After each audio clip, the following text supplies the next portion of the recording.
bilateral. Entonces, pacientes con neumonías va a afectar es localizado, es bilateral, depende del germen que está produciendo la neumonía. Más común es que encontremos esta primera imagen de la neumonía lobar, es lo más común. Bueno, entonces, vamos a ir viendo otros términos importantes en cuanto a lo que es neumonía.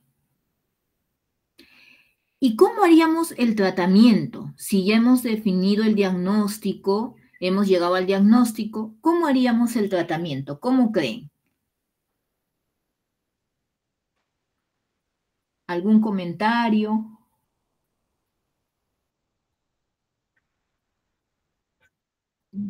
Claro, o sea, ¿qué tratamiento le daría al paciente? Doctora, también tendríamos que ver si va a ser un paciente con dependiente de oxígeno. Valerie, Antibióticos con macrólidos, doctora. antibióticos, ya, a ver si.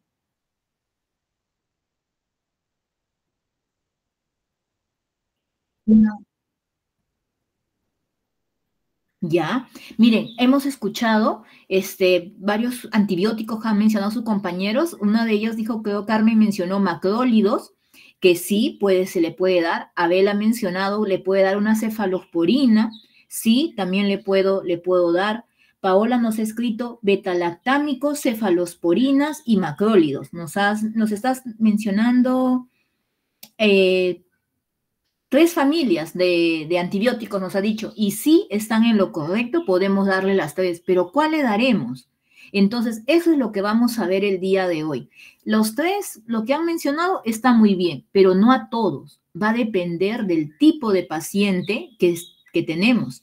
Vamos a tener que clasificar si es un paciente que va a darse tratamiento ambulatorio o es un paciente que le voy a dar tratamiento hospitalario. Dependiendo de esos grupos, voy a indicar qué tratamiento le puedo dar. No es que a todos, no, sí, macrólidos para todos, cefalosporina, no, sí, la respuesta está bien, pero va a depender del grupo. Dentro de el CUR 65 es lo que nos va a ayudar a determinar, pero tenemos otras escalas más que también nos ayudan a clasificar. Entonces, de eso se va a tratar el tema de hoy, que es neumonía. Vamos a empezar. A ver, chicos. Bueno, vamos a ver en cuanto a lo que es definición, fisiopatología, para poder entender la evolución natural de la enfermedad como tal, ¿no? La etiología, manifestaciones, criterios de gravedad, ¿no? Hay pacientes que pueden hacer neumonías severas, como pacientes adultos mayores o los niños, ¿no? El diagnóstico y el tratamiento. Entonces, como bien lo han mencionado, la neumonía va a ser considerada un proceso infeccioso e inflamatorio, o sea, definitivamente para que el paciente presente neumonía, tiene que haber de por medio una infección, ¿no? Es un proceso sí o sí infeccioso. E inflamatorio, básicamente del parénquima pulmonar, como bien lo han mencionado, ¿no? De los alvéolos. Y esto se va a dar por diferentes microorganismos, como ya lo han mencionado, que básicamente van a llegar a nivel alveolar por diferentes vías, ¿no? La más común, ¿cuáles creen que sea la más común? La vía más común por la cual esta bacteria o este virus o este hongo llegue al alveolo. La microaspiración. ¿Microaspiraciones? Inhalatorias, por vía inhalatoria, ¿no? No sé, algún paciente ha estornudado, ¿no? Y a través de la inhalación, estas bacterias o virus van a llegar hacia el parénquima pulmonar. al depositarse a nivel alveolar y otras condiciones que puede tener el paciente, porque miren, todos estamos expuestos, ¿no? Inhalatoriamente, ya sea virus, ya sea bacterias, pero no todos hacemos neumonía. Entonces, vamos a ver que hay factores de riesgo para hacerlo. Una vez que ingresa por vía inhalatoria, se localiza a nivel de los alvéolos y si hay condiciones, factores de riesgo, se va a dar la infección. Pero vamos a ver que hay otras vías también por las cuales el germen puede llegar al alvéolo que no sea inhalatoria. ¿Qué otras vías conocen? Hematógena. La vía hematógena, por ejemplo, puede ser que un paciente tiene infección urinaria, digamos, ¿no? Es una bacteria que ha generado la infección urinaria. Esta infección no se está controlando, llega al torrente sanguíneo, la bacteria viaja por la sangre y por vía hematógena llega al alvéolo. Y de un momento a otro, un paciente que estaba hospitalizado por infección urinaria empieza a tener dificultad para respirar. Está siendo una infección intrahospitalaria, una neumonía, pero producto de una vía hematógena, ¿no? ¿Y cuál es la presentación de pacientes con neumonía por vía hematógena? Como es por la sangre que se está diseminando la infección, va a comprometer con más facilidad a ambos pulmones, o sea, que sería la bronconeumonía. La bronconeumonía es una infección a nivel del parénquima pulmonar que afecta ambos pulmones y su medio por el cual se produce es la vía hematógena. Muy bien, entonces, dentro de lo que es la epidemiología, ¿por qué es importante estudiar neumonía? Y es uno de los temas que tienen que manejar ustedes, sobre todo definir el diagnóstico y el tratamiento, porque es considerado una de las primeras causas de muerte por infección, ¿no? Y continúa siendo un problema, dice, de salud pública, ¿no? ¿Quién no ha visto en la emergencia, ¿no? A un paciente con neumonía, ¿no? Siempre vamos a soler encontrar pacientes con neumonía, sobre todo en estación de invierno, ¿no?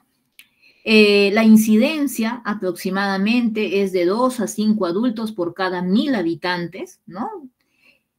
Es una cantidad considerable y la mortalidad puede llegar de un 10 a un 14% según la edad y los factores de riesgo, ¿no? Siendo una enfermedad que se puede tratar. Del 40 al 60% de los pacientes que hacen neumonías son hospitalizados. Y de este grupo, el 2 al 10% llega a la unidad de cuidados intensivos, ¿no? Suele ser más frecuente en los varones, adultos mayores o pacientes que tienen enfermedades crónicas, que tienen comorbilidades, ¿no? Es por ello su importancia de poder estudiar. No sé qué pasó aquí. A ver, en cuanto a la fisiopatología, hemos hablado que una de las vías por las cuales se produce esta infección es a través de la vía inhalatoria, donde el microorganismo va a viajar desde los cornetes, va a llegar al epitelio traqueobronquial, ¿no?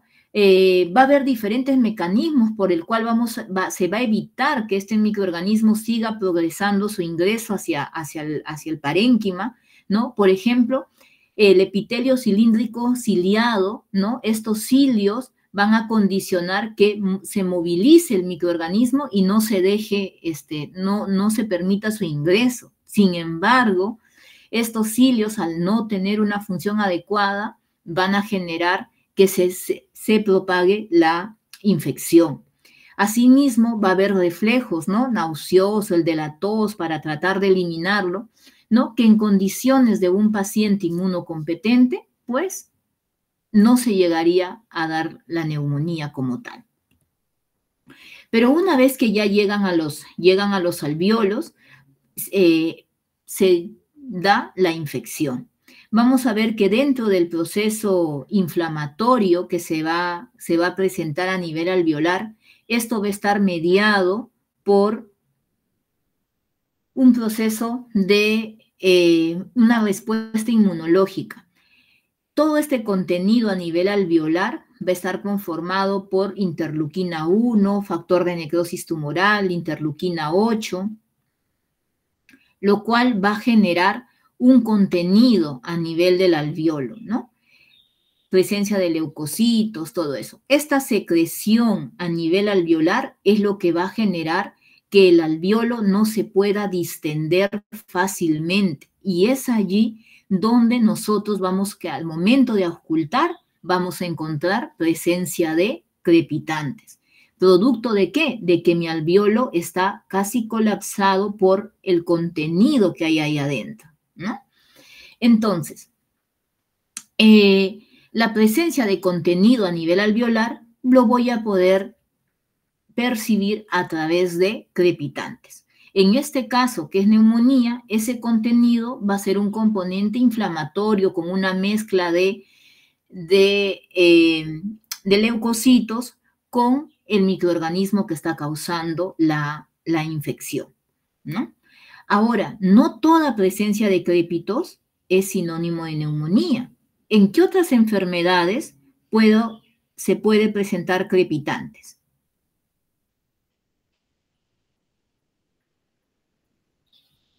¿En edema pulmonar? En edema pulmonar. Pero ¿cuál sería la diferencia? En el edema pulmonar, ¿dónde están ubicados los crépitos?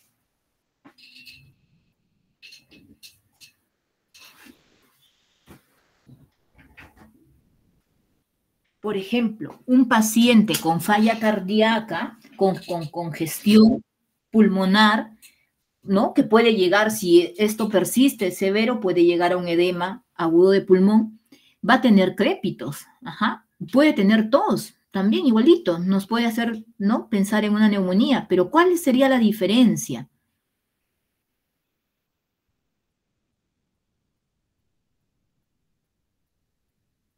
Que la presencia de los crepitantes en un edema agudo de pulmón sí o sí va a ser bilateral, sí o sí, ¿no? Porque cuando hay edema agudo de pulmón, no es que, sí, solamente el derecho o el izquierdo, no, porque como estamos hablando falla cardíaca, ¿no?, por un problema de corazón, ¿no?, la congestión se va a dar en ambos pulmones, o sea, no va a predominar uno que otro, ¿no?, porque es un problema sistémico.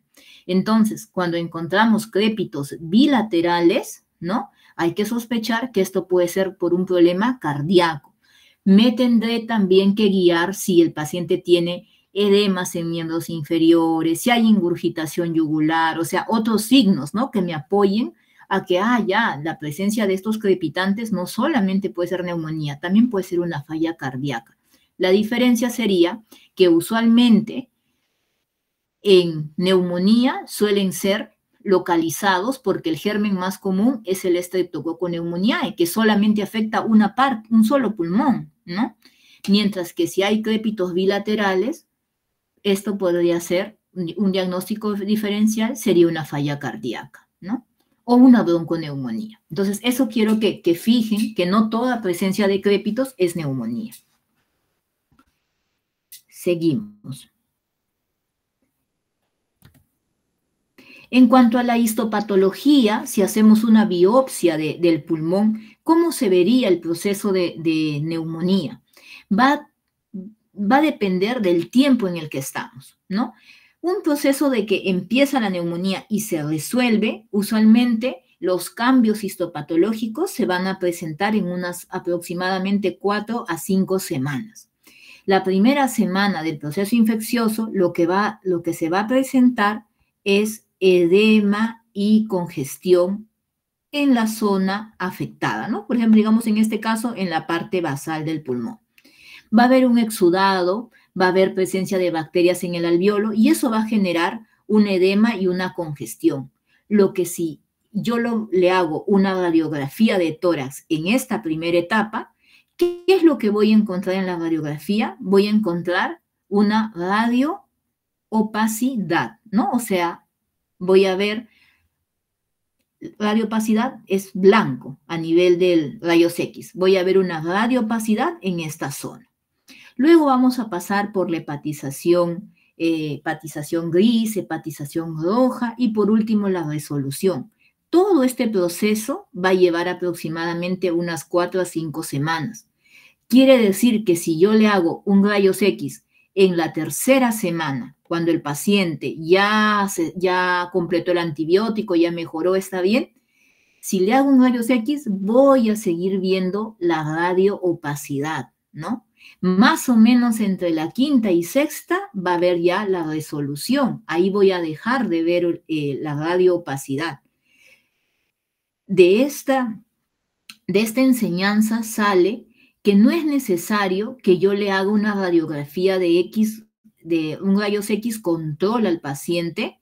¿Por qué? Porque por lo menos tiene que pasar 6 semanas del inicio de su enfermedad para yo dejar de ver esa radioopacidad, ¿no? Entonces, ya no tiene sentido hacerle un examen de imágenes de control, salvo que el paciente no esté mejorando, ¿no? En esa condición sí le haría un rayos X de control, ¿no?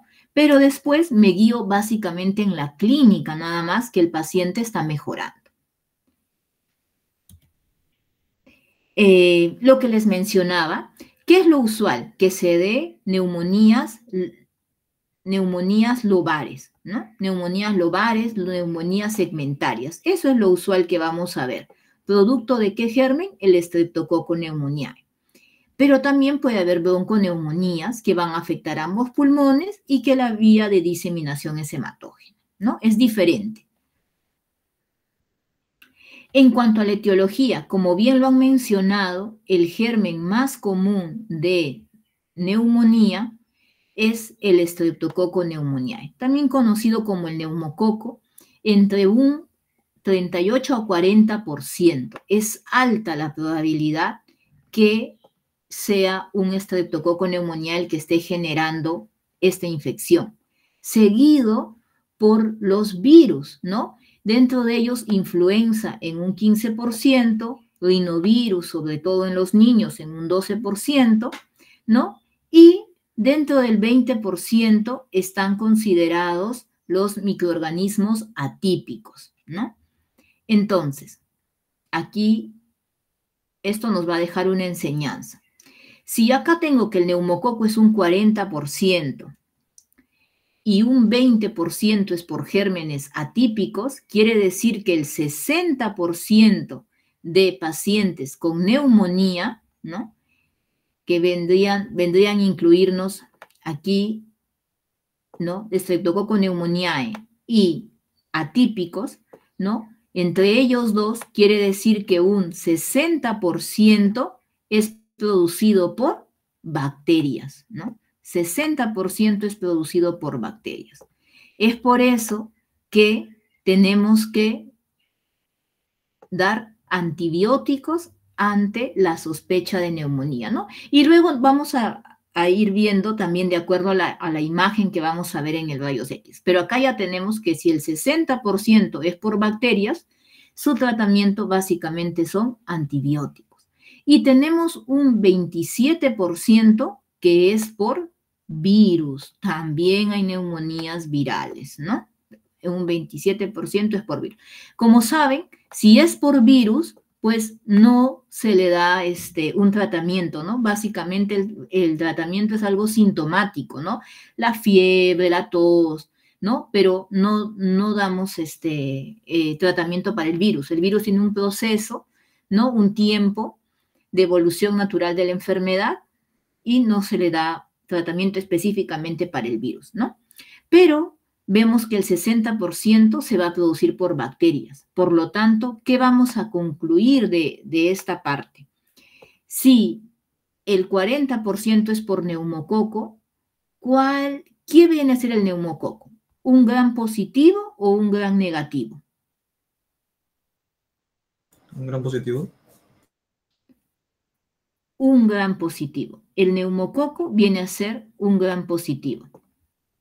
Si es un gran positivo, ¿qué antibióticos le puedo dar a este paciente?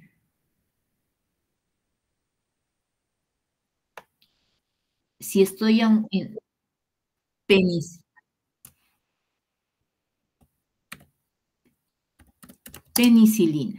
Penicilina es un grupo, es una familia de antibióticos, un grupo de antibióticos, ¿no? Penicilina. ¿A qué familia pertenece la penicilina? ¿Se acuerdan? Beta-lactámicos. A los beta-lactámicos. Chicos, es importante que para este curso repasen de nuevo lo que es antibióticos. Entonces, los beta-lactámicos es una familia de antibióticos que básicamente va a atacar a la pared de la bacteria, ¿no? Dentro de los beta-lactámicos tenemos a quién. Uno de ellos es la penicilina. Otro beta-lactámico. Cefalosporina también. Otro es cefalosporina. ¿Quién más? Otro beta-lactámico. Carbapenémicos.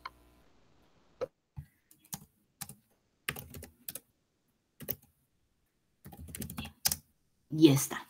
Entonces, miren, para este neumococo yo le puedo dar penicilina, le puedo dar una cefalosporina, le puedo dar también un carbapenem, ¿no? Entonces, vamos a ver que dentro de las penicilinas hay varios tipos. ¿Cuál, por ejemplo, elegirían?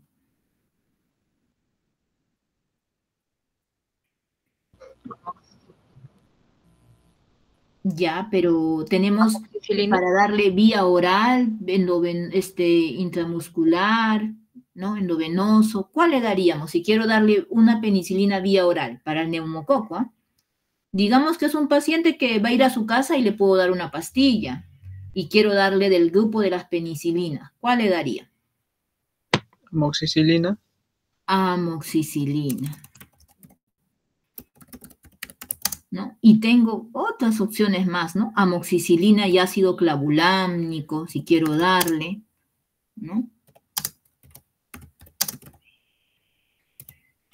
Ya está. Y si digo, no, le doy una cefalosporina, ¿qué cefalosporina le doy? ¿De primera, de segunda, de tercera, cuarta generación? ¿Cuál le doy? Ceftriaxona. Ya, la ceftriaxona es de primera, segunda, tercera, cuarta. Tercera generación. Tercera generación. Ajá, pero la ceftriaxona es un antibiótico endovenoso, ¿no? O intramuscular, ajá.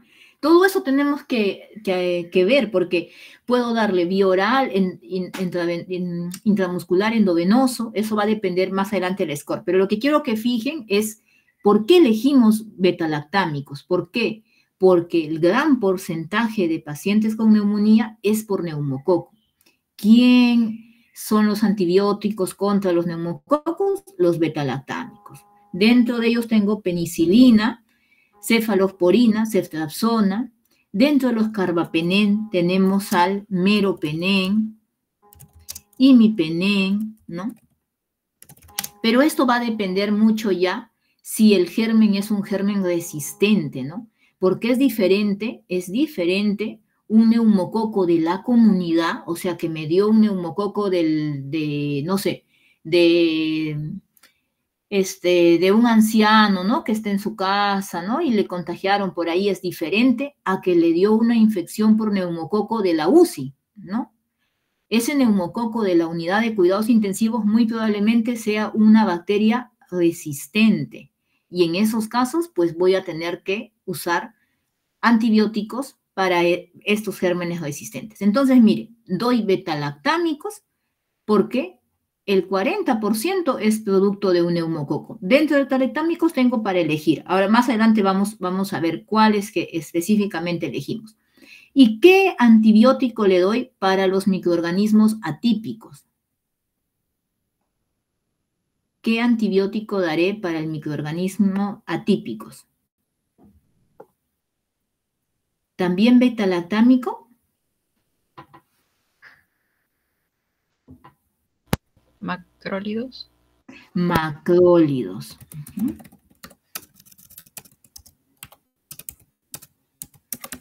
Macrólidos.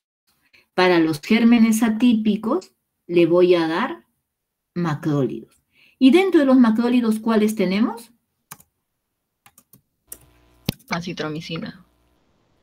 Acitromicina, ¿qué más? Claritromicina, Eritromicina. eritromicina en los niños, ¿no? Hay incluso estos también hay en jarabe, ¿no? Entonces, está, ya. Por eso es que el tratamiento de neumonías está considerado con un betalactámico más un macrólido. Ajá. Pero ¿de qué va a depender que yo decida unir estos dos? De la clínica del paciente, de las imágenes que voy a evaluar, ¿no? De eso va a depender, porque hay algunas neumonías, van a ver que solo doy betalactámicos y hay algunos que solo doy macrólidos. Entonces, eso lo vamos a ir viendo más adelante. Es ahí donde nace por qué se une estos dos antibióticos. Y bueno, para virus básicamente son sintomáticos. Hay factores de riesgo para hacer neumonía, hemos dicho ya la edad, los extremos de la vida, sexo masculino, pacientes que tengan comorbilidades como diabetes, enfermedades pulmonares, el EPOC, que tengan enfermedad renal crónica, pacientes que consumen alcohol, tabaco, ¿no? Mala salud oral, ¿no? O que no se vacunan también. Entonces, hay factores de riesgo específicos también. O sea, ¿qué quiere decir? Que algunas condiciones me van a generar que yo sea más propensa a una infección por un germen en específico. Por ejemplo, en el caso del Streptococcus pneumoniae, ¿en quiénes se suele presentar más? En pacientes que tienen demencia, que convulsionan, que tienen problemas cardíacos de fondo, enfermedades pulmonares, inmunosuprimidos como infección por VIH, los que consumen tabaco, ¿no? En ellos es más común que hagan infección por Streptococcus pneumoniae. En el caso de Legionella pneumófila, que es otra bacteria, se va a presentar sobre todo en pacientes que tienen EPOC, ¿no? O sea, un paciente que tiene EPOC puede hacer neumonía más propenso a que sea por Streptococcus pneumoniae, por Legionella. Entonces, en ese caso, por ejemplo, si me presentan un caso clínico y me dicen, paciente que tiene EPOC, ¿no? Hace neumonía, ¿qué antibiótico le daría? Yo debería estar pensando en que debo cubrir Streptococcus pneumoniae y Legionella, ¿no? También va a depender mucho si estoy ante un Staphylococcus aureus meticilino resistente, ¿no? El MRSA, ¿no? Esto se va a presentar, este germen, sobre todo en pacientes que están hospitalizados, que están en unidad de cuidados intensivos. En ellos voy a sospechar que sí puede ser un Staphylococcus aureus, pero que es resistente. También tengo que tener en cuenta Pseudomonas aeruginosa. ¿En qué tipo de pacientes? En pacientes que tienen comorbilidades pulmonares. Por ejemplo, un paciente que tiene EPOC, yo no solamente le tengo que dar cobertura para el Streptococcus pneumoniae, también debo considerar dar tratamiento para Pseudomonas. Entonces, tengo que elegir un antibiótico que no solo me cubra neumococo, o sea, en el contexto de un paciente con EPOC, tengo que elegir un antibiótico que no solamente me cubra neumococo, sino que también me cubra Pseudomonas, ¿no? Entonces, elegiré un antipseudomónico. ¿Qué antibióticos son antipseudomónicos? ¿Alguno? La piperacilina tazobactam es un antipseudomónico. Las cefalosporinas de cuarta generación son antipseudomónicos.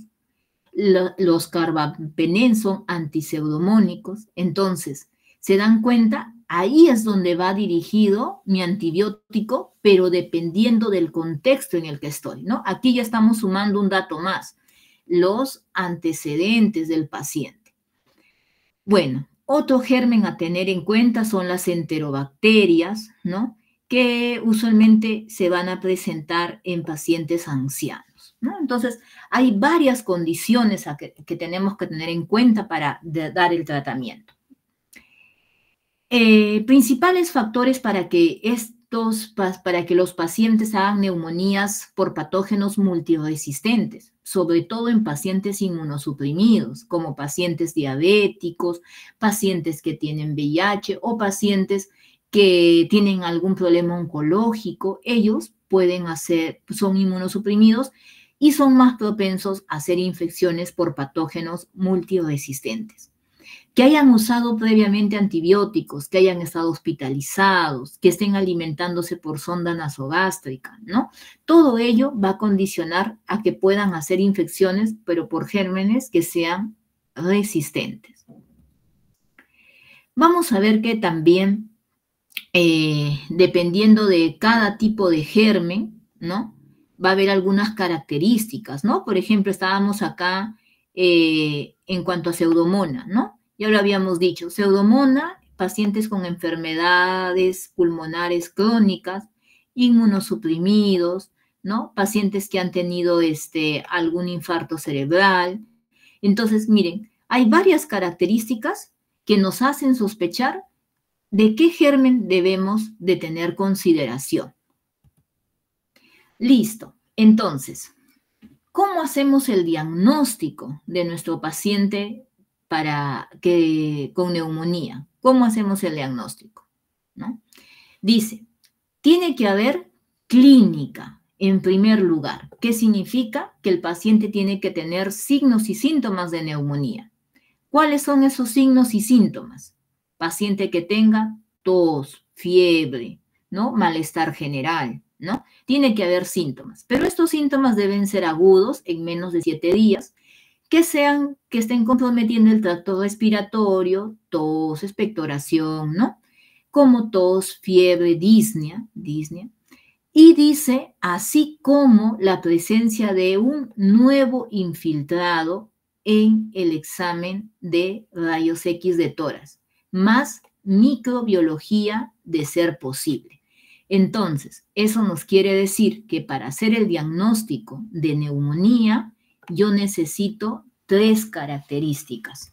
Tiene que haber clínica, ¿no? Los signos y síntomas, más rayos X de tórax, donde ¿qué voy a ver aquí? Un infiltrado. Esto, para completar el diagnóstico, es una prueba microbiológica. O sea, ¿qué sería? Donde yo detecte a la bacteria. Con eso ya es como decir, con estos 2 puntos, la clínica y mi estudio de imagen, con estos 2 puntos, yo puedo hacer ya mi diagnóstico, ¿no? Puedo hacer mi diagnóstico. Pero si yo le agrego un cultivo, ¿no? Un cultivo de esputo, por ejemplo, ¿no? Yo ya voy a hacer mi diagnóstico de etiológico, ¿no? Ya, o sea, voy a definir el germen, ya quién lo está causando. Entonces, hago mi diagnóstico clínica más rayos X de tórax, sería un diagnóstico presuntivo, ¿no? Clínico de neumonía. Y si hago un cultivo y encuentro la bacteria, será un diagnóstico ya etiológico. Con los 3 sería definitivo. Pero ustedes no sé, cuando han estado haciendo prácticas para Clínica Médica 1, no sé si han visto, ¿es común hacerle cultivo de esputo a los pacientes con neumonía? ¿Han visto alguna vez cultivo de esputo? No, doctora, es muy escaso. ¿Por qué? ¿Por qué creen? ¿Se olvidan de pedirle? ¿Por qué será?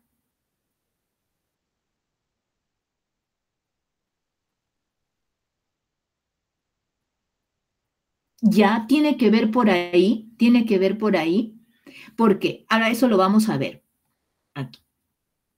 Vamos a ver de que para que la muestra sea adecuada, tiene que cumplir unas características, ¿no? Y estas pueden estar sobrecontaminadas por otros gérmenes que habitan en la boca. Entonces, tiene que haber características especiales. Su sensibilidad va a ser, digamos, como que aún teniendo neumonía, el cultivo puede salir negativo, ¿no? Entonces, muchas veces, debido a que no es una buena muestra, es que no se solicita el cultivo. Pero lo ideal es pedir un cultivo, sobre todo en pacientes que tienen neumonías graves. En ellos, sí o sí deberíamos pedir un cultivo, porque si tiene una neumonía grave, me interesa a mí saber exactamente cuál es el germen que le está produciendo. Entonces, la primera parte, manifestaciones clínicas. Dentro de las manifestaciones clínicas vamos a tener dos cuadros importantes, el cuadro típico y el atípico. Usualmente el típico va a ser producto de una neumonía por Streptococcus pneumoniae, ¿no? Y los atípicos van a ser generalmente por los gérmenes atípicos. Cuando es una neumonía típica, pues es muy conocido, ya sabemos que son pacientes que tienen tos, expectoración, fiebre, dolor pleurítico, disnea, hasta hemoptisis. Mientras que el atípico es insidioso, ¿no? Es un paciente con un malestar, fiebre febrícula, por así decirlo, no llega a veces ni a 38, la tos suele ser seca, disnea. Hay otros compromisos como artralgias, ¿no? El tercer punto era microbiología, ¿no? Y aquí venía la prueba de esputo, ¿no? Las pruebas de esputo que puedo yo solicitarle para bacterias, ¿no? Pero también los hisopados faringios, ¿no? Que básicamente se procesan a través de reacción en cadena de polimerasa, ¿no? Los que han sido bien conocidos, por ejemplo, el PCR para el virus del COVID, ¿no? El PCR, ¿no? La reacción en cadena de polimerasa del virus del COVID lo hacíamos a través de hisopados, ¿no? Claro, porque estamos hablando microbiología no solamente de bacterias, sino también de virus, ¿no?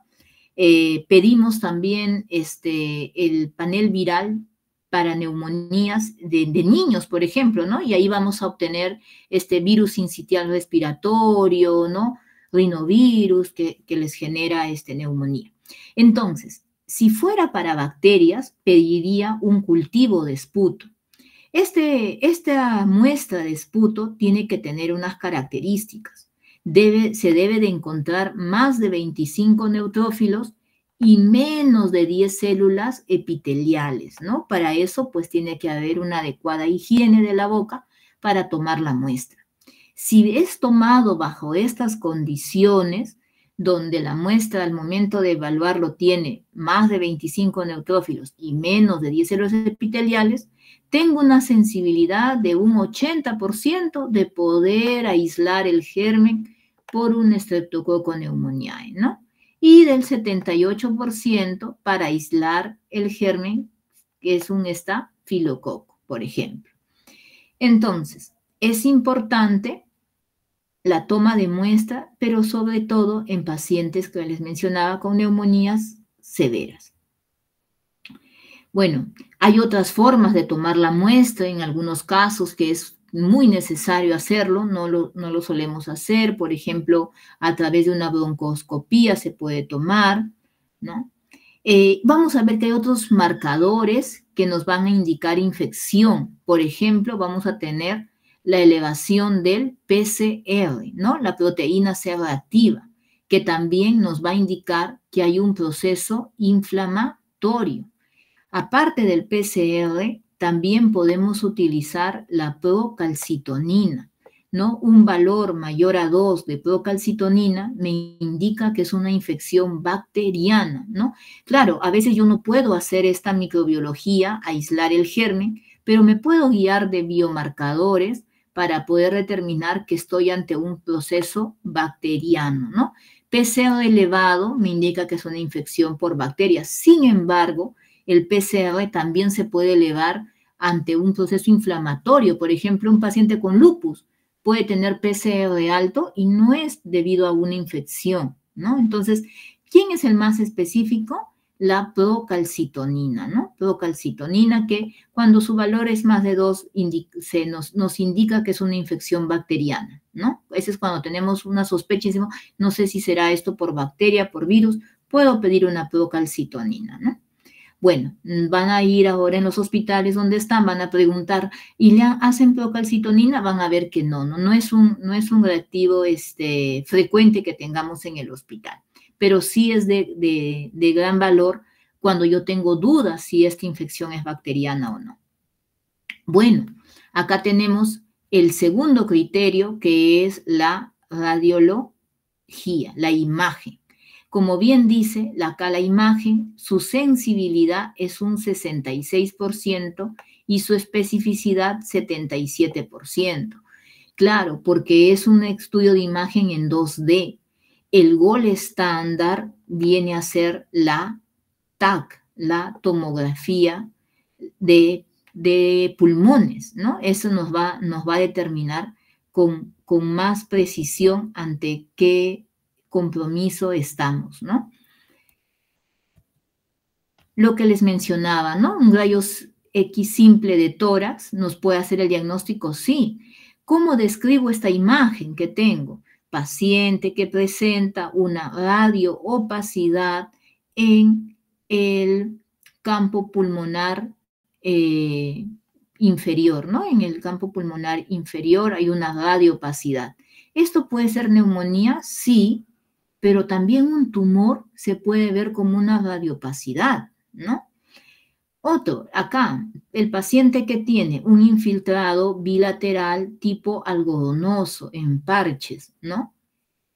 ¿Esto puede ser una metástasis? ¿Se ve así? Sí, hay lesiones nodulares, bilaterales, que también dan una semejanza, ¿no? Entonces, la radiografía, como bien menciona, su sensibilidad no es muy considerable, ¿no?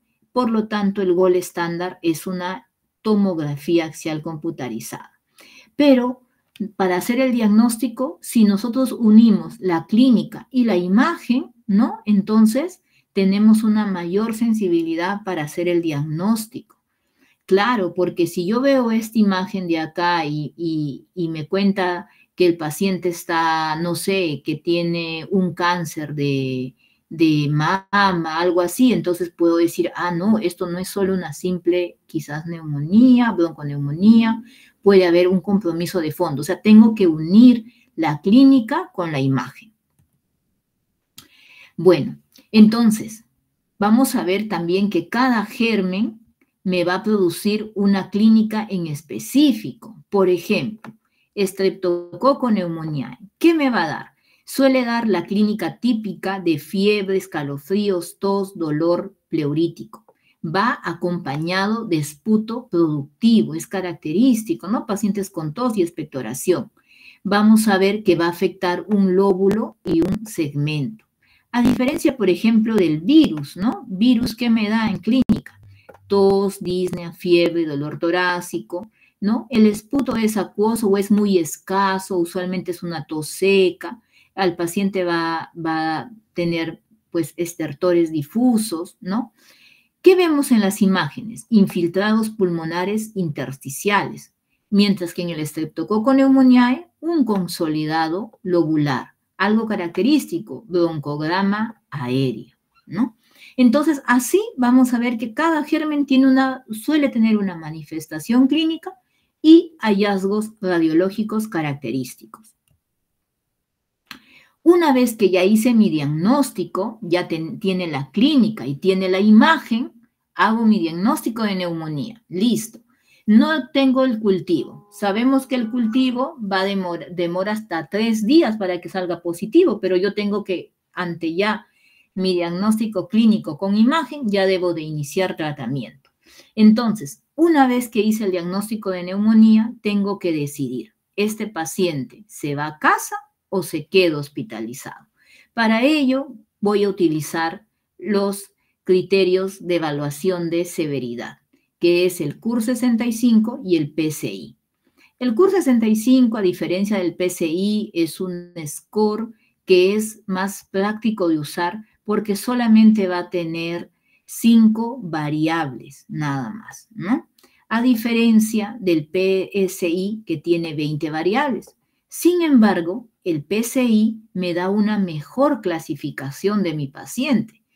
¿Por qué? En el CUR 65, los que obtienen de 0 a 1 punto van a dar tratamiento ambulatorio.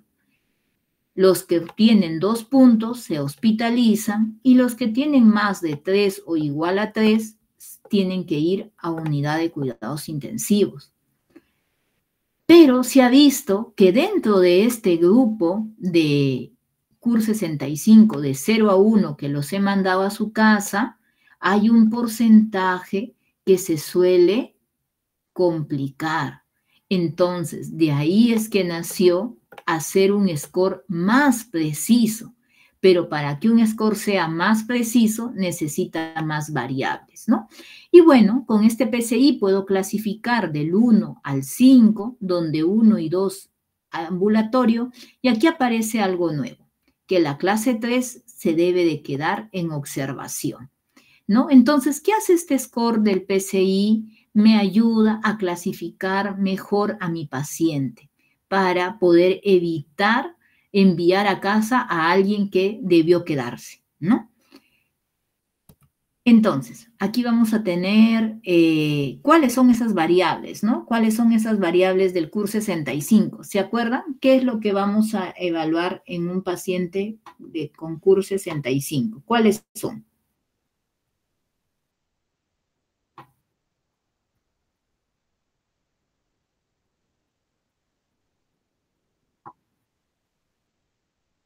Así es. La C de confusión, ¿no? Si el paciente está confuso, va a dar un punto. La U de la uria, si está la uria elevada, me va a dar un punto. La R de frecuencia respiratoria, si está más de 30, me va a dar un punto. La B de la presión arterial sistólica, si esta es menor de 90, me va a dar un punto. Y la edad, más de 65, un punto. El CUR 65, muy conocido, muy práctico. Solamente necesito tener la uria como examen de laboratorio, porque lo demás, pues lo voy a poder evaluar inmediatamente, ¿no? Mientras que en el otro, el PCI, pues no, me piden saber antecedentes básicamente del paciente. El sexo tiene un puntaje, la edad tiene un puntaje en específico. Si tiene antecedentes como infartos cerebrales, congestión pulmonar, neoplasias de fondo, tiene también un puntaje.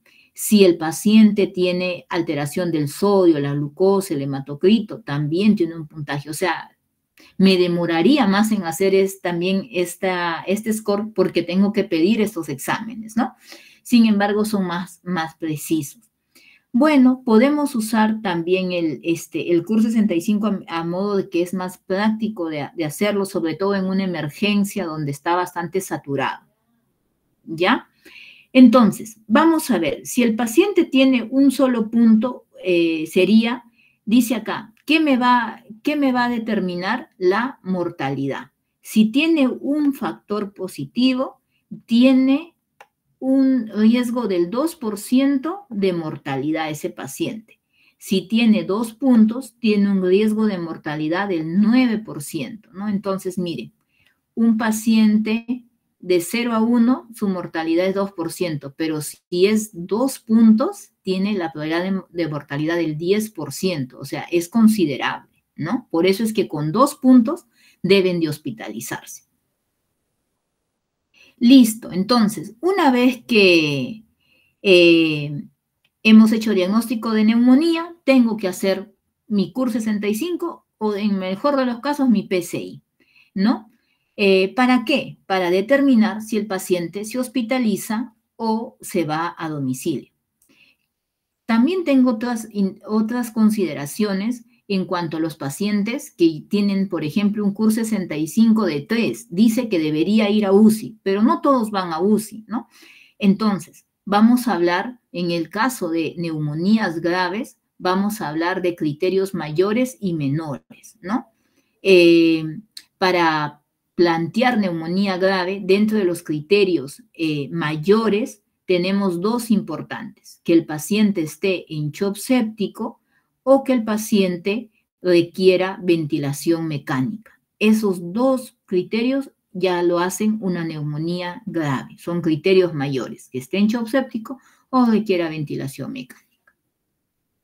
Bueno, pero lo importante es estos dos que hemos visto, ¿no? Que sean pacientes ambulatorios o hospitalizados. Una vez que yo he definido que es un paciente, digamos, CUR 65 de 1 punto, debo de hospitalizar. Perdón, CUR 65 de 1 punto es manejo ambulatorio. Ambulatorio, listo. Entonces, si yo tengo un paciente que es manejo ambulatorio, ¿qué me dice la guía del ICSA, no? La guía de la Sociedad Americana de Enfermedades Infecciosas. ¿Qué me dice la guía? ¿Qué tratamiento le debo dar? Y me va a agrupar, la guía me va a dar dos grupos importantes para empezar. Entonces, esta parte de la clase es muy importante, chicos, que puedan fijarlo. Dice, pacientes ambulatorios con neumonía adquirida en la comunidad. Estamos hablando de adquirida en la comunidad, no de intrahospitalarios. Pacientes ambulatorios. ¿Qué tenemos? En pacientes ambulatorios tenemos dos posibilidades. Va a haber dos grupos. O sea, una vez que ustedes obtuvieron el CUR 65 de 1, decimos, ay, no, es un paciente con tratamiento ambulatorio. Entonces, si es ambulatorio, los voy a agrupar en dos a la vez. ¿En quiénes? En los pacientes que no tienen comorbilidades, acá me dice sin comorbilidades, o factores de riesgo para MRSA o Pseudomonas, o sea, que no tengan, ¿no?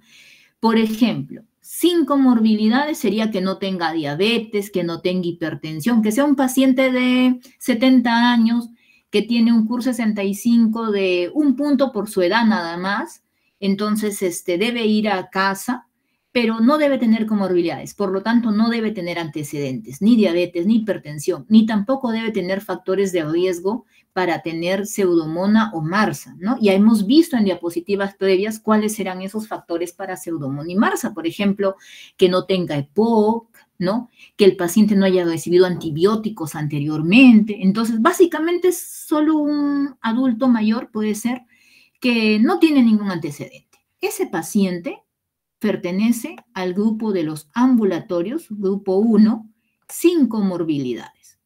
A ese paciente yo tengo estas opciones de tratamiento. Miren, le puedo dar amoxicilina, le puedo dar doxiciclina, que viene a ser una amoxicilina, una penicilina, doxiciclina, una penicilina, o le puedo dar un macrólido. ¿Vieron? Cuando les dije, sí, muy bien, está bien, todo eso le pueden dar, pero ¿de qué depende?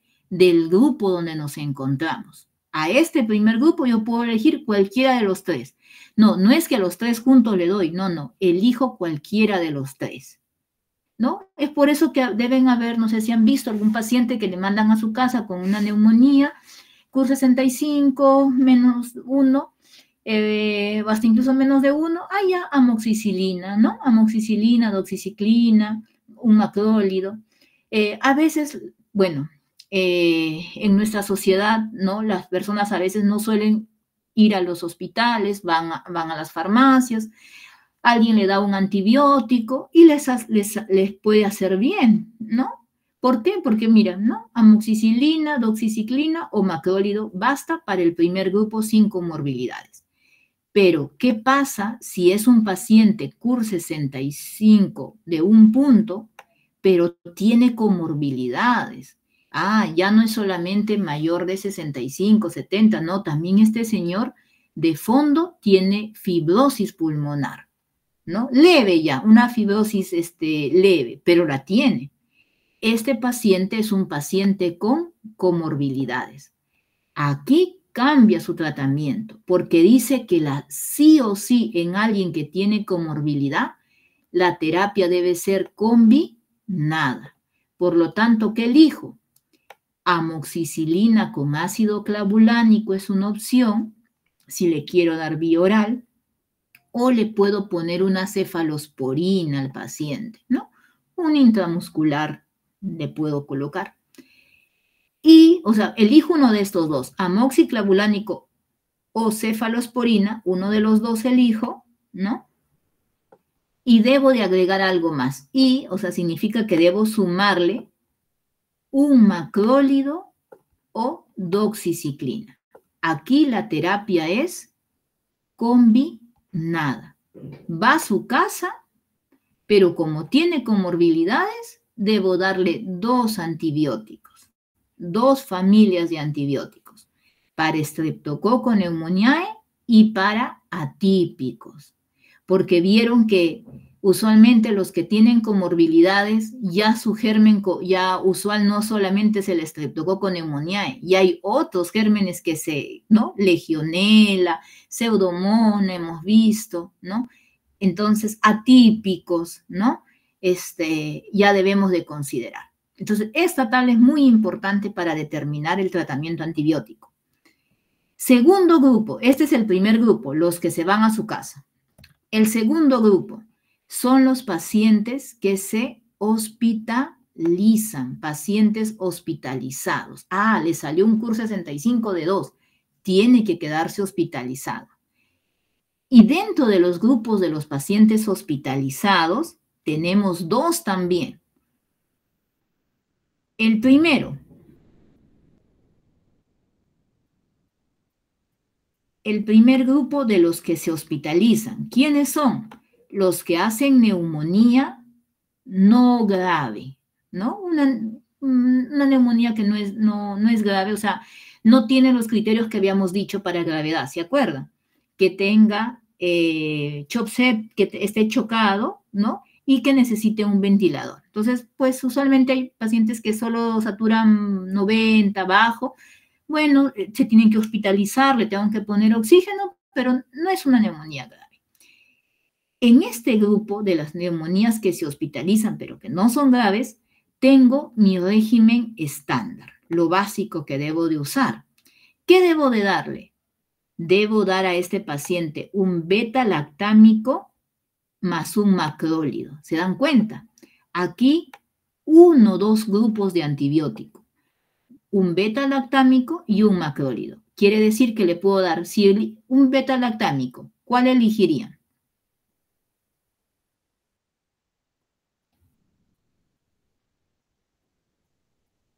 Dentro de los beta-lactámicos, ¿cuál elegirían? Ya, puedes elegir una cefalosporina, por ejemplo, puedes darle una ceftriaxona. Y dice que le debo de agregar un macrólido, o sea, le puedo dar ceftriaxona más acitro. Ahora, cuando vayan a los hospitales, revisen la terapéutica de alguien que está hospitalizado por neumonía y van a ver que puede tener cefalosporina cada 24 horas más acitromicina cada 24 horas. Han unido un beta-lactámico con un macrólido. O dice, tengo una opción de darle solamente fluoroquinolona. Por ejemplo, dentro de las fluoroquinolonas tengo el levofloxacino. Ajá.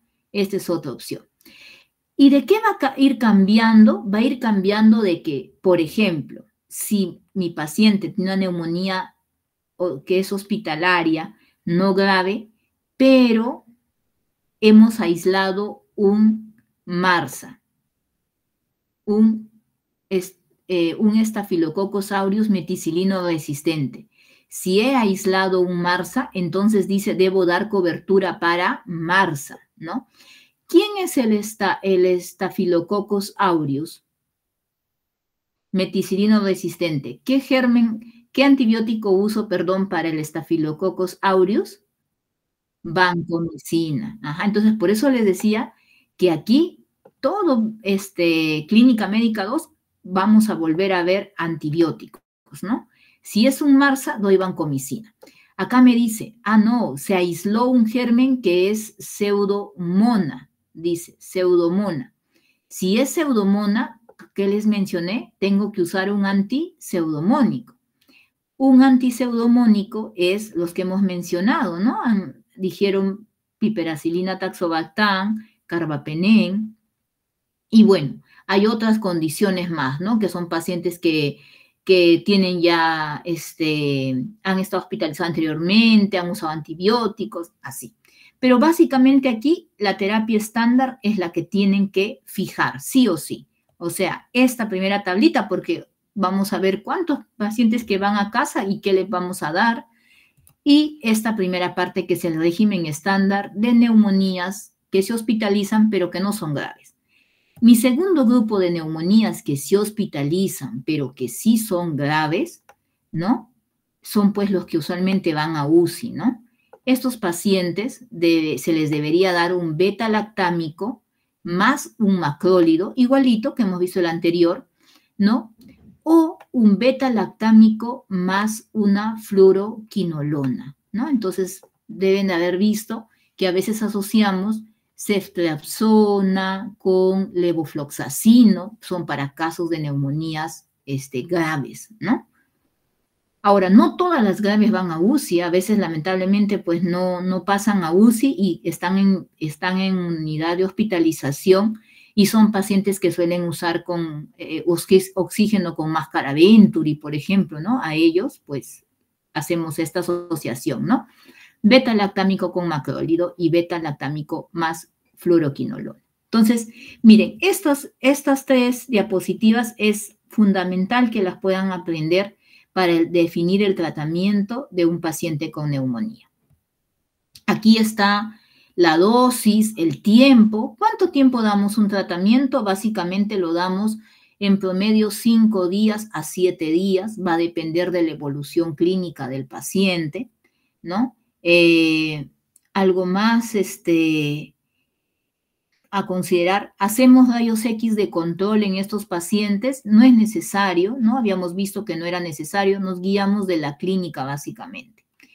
¿Qué vamos a concluir entonces? Que es una patología en adultos mayores de alto riesgo de morbimortalidad, ¿no? El neumococo es el germen más frecuente, por lo tanto, ahí su importancia de siempre dar cobertura para neumococo. Usamos las escalas pronósticas, ¿no? Para definir si hospitalizamos o no, como CUR65, PCI. En base a eso damos el tratamiento antibiótico y básicamente la duración de la pauta antibiótica son unos 5 días, ¿no? Y va a depender en sí de la clínica del paciente. Listo, chicos. Hasta ahí, hasta este punto, ¿alguna pregunta?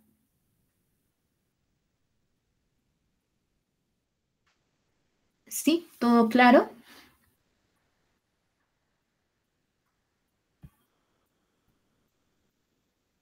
Ya, muy bien. Entonces, han visto de que para poder entender una patología, chicos, es muy importante recordar la fisiología. Aquí vamos a recordar todo lo que han visto previamente de fisiología.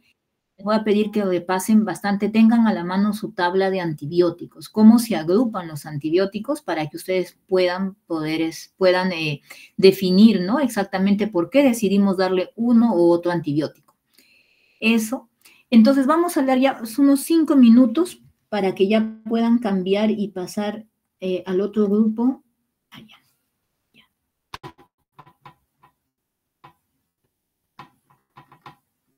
Un par de minutos nada más para definir lo que es neumonía intrahospitalaria. Sí, ahora les voy a pasar el PPT. Neumonía intrahospitalaria. A diferencia de la neumonía adquirida en la comunidad, vamos a definir neumonía intrahospitalaria a todo paciente que entró por cualquier otro motivo, ¿no? Que no sea neumonía y que pasadas las 48 horas empieza a presentar síntomas, ¿no? Como disnea, tos, por ejemplo. ¿Qué es importante nosotros definir en esto lo que es neumonía intrahospitalaria? Básicamente, el germen que lo produce, ¿no? En cuanto a la epidemiología, se considera que es la segunda infección nosocomial y los gérmenes que van a comprometerse puede ser el Streptococcus pneumoniae, siempre está a la cabeza, Pero en este caso de neumonía intrahospitalaria tenemos que considerar a los gram negativos. Y dentro de los gram negativos hay dos gérmenes que debemos considerar, Acinetobacter baumannii y Pseudomonas aeruginosa. Por lo tanto, el tratamiento de una neumonía intrahospitalaria debo de cubrir Pseudomonas aeruginosa, los gram negativos, sí o sí. Gram negativos debo de cubrir. Por lo tanto, dentro de los betalactámicos ya no puedo elegir penicilinas, porque las penicilinas va a cubrir sobre todo a los gram positivos. No tiene mucha cobertura para gram negativos. ¿Qué elegiré? Me queda el grupo de las cefalosporinas de tercera, cuarta, que sí me cubre gram negativos y también gram positivos, o el grupo de los carbapenem. Entonces, ¿por qué? Porque las neumonías intrahospitalarias ya no es solamente considerar al Streptococcus pneumoniae, sino a los otros gérmenes gram negativos, ¿no? Básicamente eso hay que fijar. Aquí están igual las posibles etiologías, gérmenes que lo puedan producir, ¿no? Los compromisos que dan, que a veces suele ser bilateral en estos pacientes. Las neumonías que no se resuelven pueden generar derrames pleurales. Estos derrames se pueden sobreinfectar y si sigue evolucionando puede formarse un empiema, ¿no? Que es una colección de pus entre las pleuras, ¿no? Bueno, las imágenes que ya habíamos comentado, ¿no? Los diferentes tipos de neumonías cavitadas. Y bueno, el tratamiento que va dirigido a estos gérmenes que se agregan, ¿no? Si es un Staphylococcus aureus, vancomicina.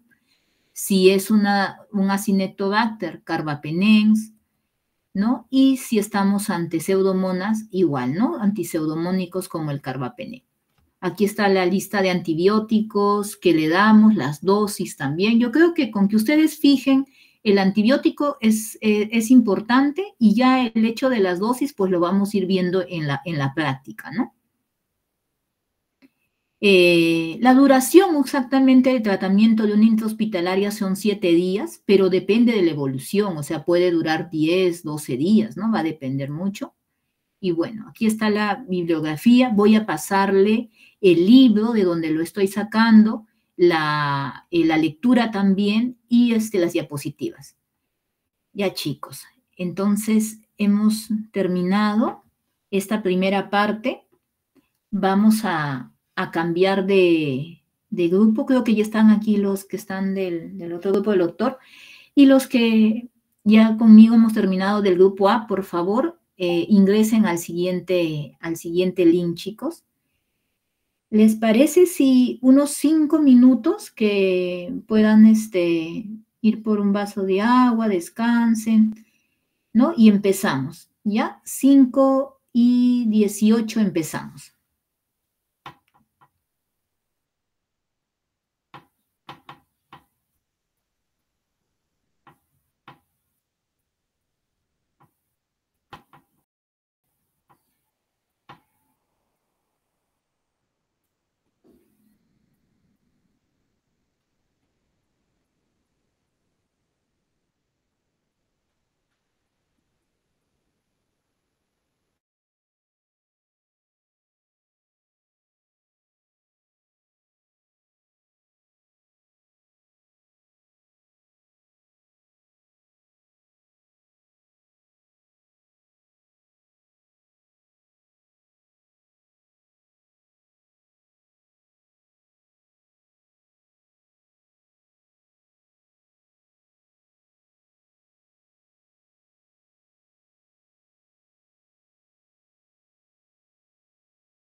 Bueno, chicos, buenas tardes. Ya están todos, creo, ¿no?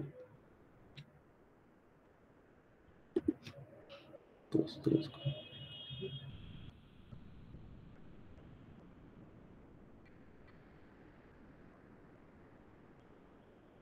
Listo. Entonces compartimos pantalla.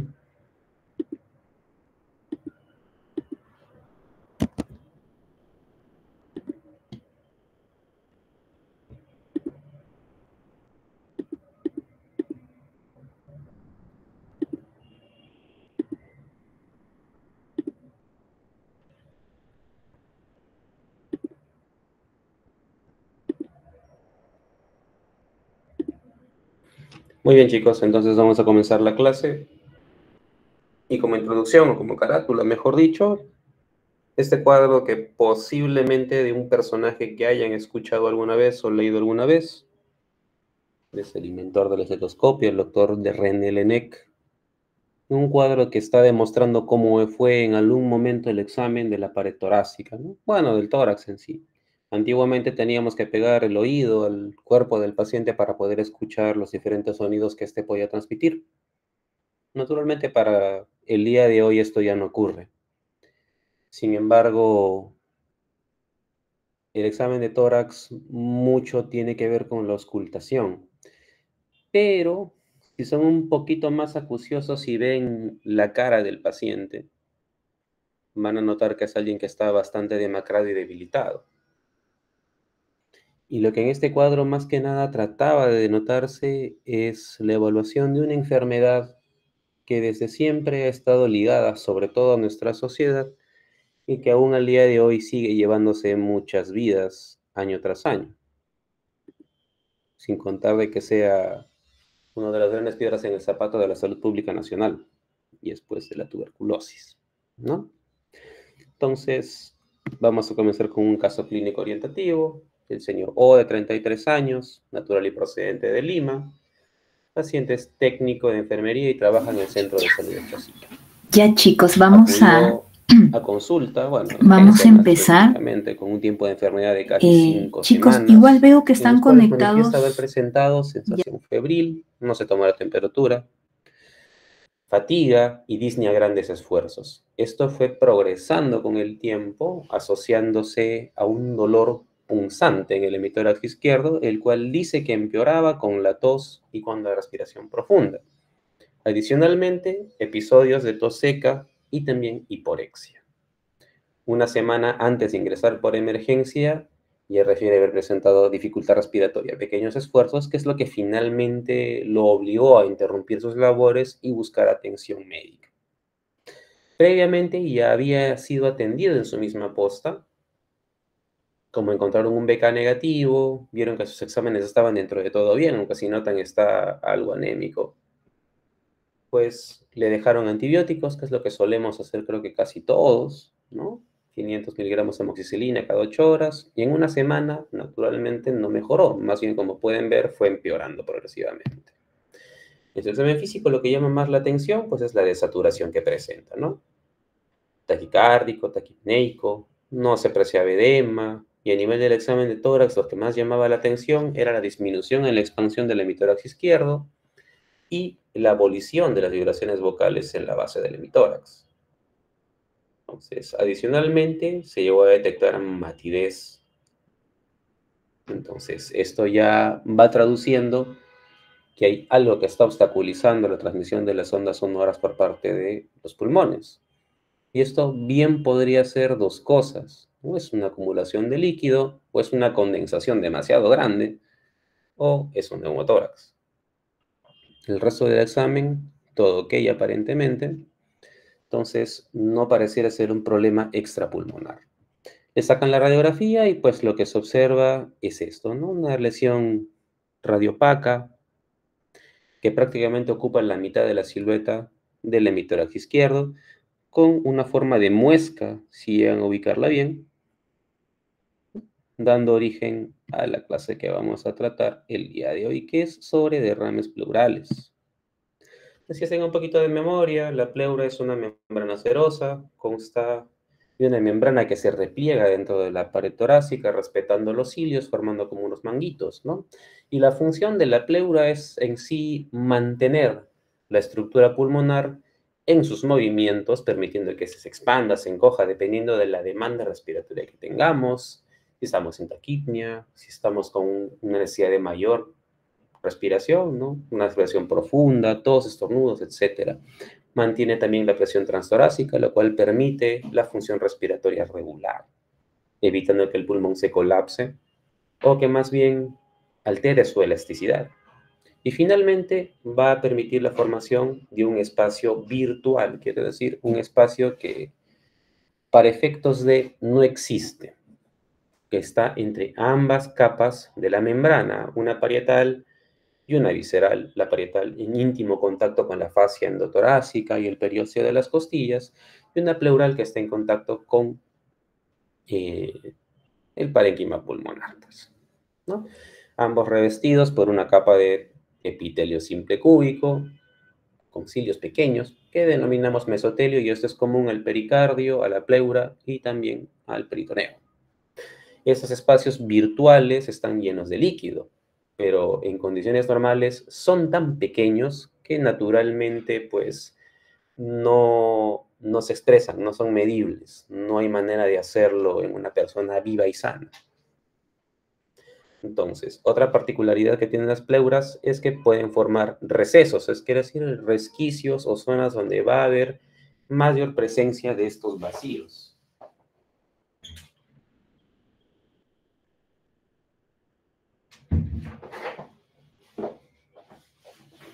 Y estos van a ser característicamente en los ápices pulmonares, los reflejos de la cúpula pleural, los recesos costodiafragmáticos, cardiofrénicos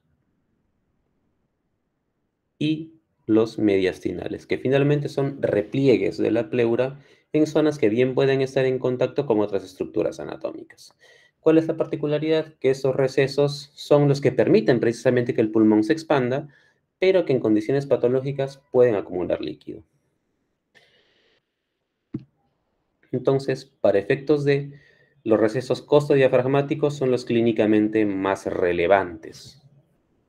Como pueden ver, generalmente es la primera señal de que hay un derrame pleural en un paciente oligosintomático. Aquí están los recesos vacíos y aquí uno ocupado. Bueno, los dos en realidad. Entonces, la estructura de la pleura, como hemos mencionado, es de una membrana que se ha replegado por encima de la estructura del pulmón y está en contacto con toda la estructura torácica. Entonces, su función ya nos queda claro, y sin embargo, hay que mencionar que cuando esta estructura se altera, sea por la acumulación de aire, líquidos, de distintas circunstancias, puede ser sangre, pus, etcétera, ese espacio virtual que tenemos aquí definido y que de buenas a primeras traduce una acumulación mínima y fisiológica de líquido, pues va a verse completamente alterada. Cuando la pleura se enferma, naturalmente el parénquima pulmonar va a verse comprimido. Y esto quiere decir que la persona va a tener menor posibilidad de respirar con este lado afectado. Si hablamos de fisiología un poco, nuevamente habíamos mencionado que hay una doble membrana, que hay una capa de tejido epitelial simple, el mesotelio, que va a estar cubriendo la parte interna tanto de la pleura parietal y de la visceral. Ahora, el líquido igual va a tender a formarse en ambas capas, porque en ambos lados tenemos capilares. ¿Cuál es el detalle? Que esto se va a producir un ritmo de aproximadamente 0.1 a 0.2 mililitros kilogramo hora. Y se va a reabsorber aproximadamente a 0.15 mililitros kilogramo hora. Aproximadamente, lo que quiere decir que siempre va a haber una fina capa de líquido en esta zona. Naturalmente, si hablamos de un compartimiento, si queremos decirlo así, que tiene relación con las diferencias de presión atmosférica y intratorácica que va a facilitar la respiración y la función pulmonar, de por sí siempre va a haber cierto espacio, ¿no? Los capilares sanguíneos van a provocar un flujo de salida, cierta trasudación de líquido hacia el espacio pleural, lo cual es completamente normal, con un contenido bastante parecido al del plasma, ¿no? Pero que, para efectos de la fisiología de la pleura, va a tener también una salida, que es a partir de los vasos linfáticos que están más presentes en la pleura parietal. Entonces, esta vía de salida va a evitar que se acumule regularmente líquido aquí. Naturalmente, si hay enfermedad que provoque la disrupción de las pleuras, un incremento en la salida de líquido o una interrupción en su absorción, va a provocar que se acumule provocando un derrame. ¿Correcto? La presión de líquido dentro de la pleura tiene una gradiente negativa de menos 4 centímetros de agua, lo que quiere decir que va a tender siempre a salir de los capilares pulmonares hacia la pleura y esta a su vez será aspirada rápidamente por los capilares. Como pueden ver, la concentración de proteínas, LDH y demás guarda relación con el plasma. Pueden haber células, es completamente normal. El volumen total no va a ser mayor a 10, 15 mililitros. Van a haber proteínas menores en el plasma, 1 o 2 gramos aproximadamente. Lo normal en el plasma son 3.5, 4. La albúmina va a ser el 50% de este contenido. La glucosa va a ser similar al plasma. Y la LDH debería ser al menos el 50% de esta. El pH siempre va a ser muy similar también al del plasma, va a ser inferior a 7.5. Así que en condiciones normales es nuevamente un líquido muy similar al plasma y que vamos a jugar tanto con la presión hidrostática que empuje el líquido fuera de los capilares hacia la pleura, como la presión oncótica, que como vemos es algo menor dentro del líquido pleural, y la presión de salida, que va a favorecer hacia los capilares linfáticos, ¿no? De manera nuevamente que la cantidad de líquido que haya va a ser mínima definiendo este espacio virtual.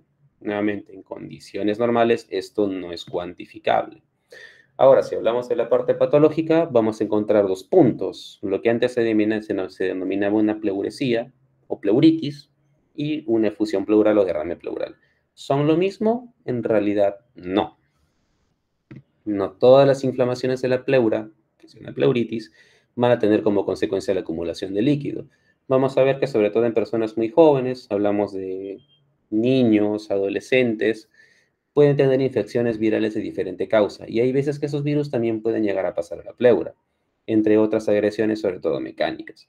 Y esas inflamaciones van a traducirse en una pleuritis seca. Es decir, que la cantidad de líquido que se va a exudar va a ser tan pequeña que a finales de cuentas no va a ser de relevancia clínica, ¿no? Esta inflamación regularmente es aguda y lo que va a provocar es dolor. ¿Dónde? En la pleura parietal, que es donde están las terminaciones nerviosas, en la visceral no hay.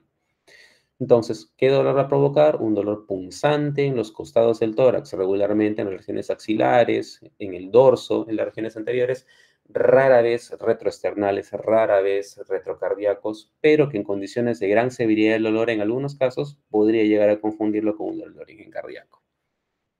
Entonces, tradicionalmente se le define como un dolor en punta de lanza o punta de costado y que este puede irradiarse hacia cualquier región de la pared torácica, incluyendo el hombro y el cuello, si es que esta inflamación es al nivel del diafragma.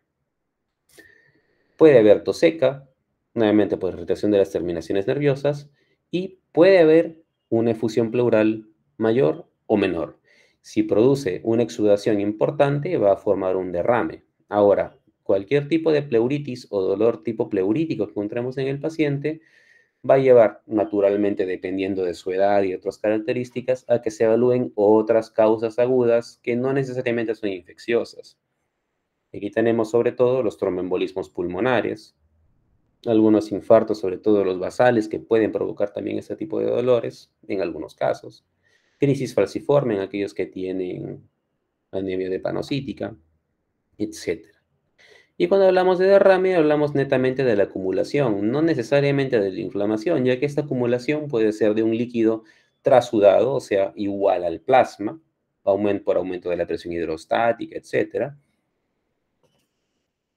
O bien puede ser producto de inflamación. Ya va a ser por irritación de la pleura, alteración de su reabsorción, etc. Que lo que va a llevar nuevamente es una acumulación anormal de líquido. ¿Cuánto necesita para hacerse asintomático? Casi siempre 300 mililitros.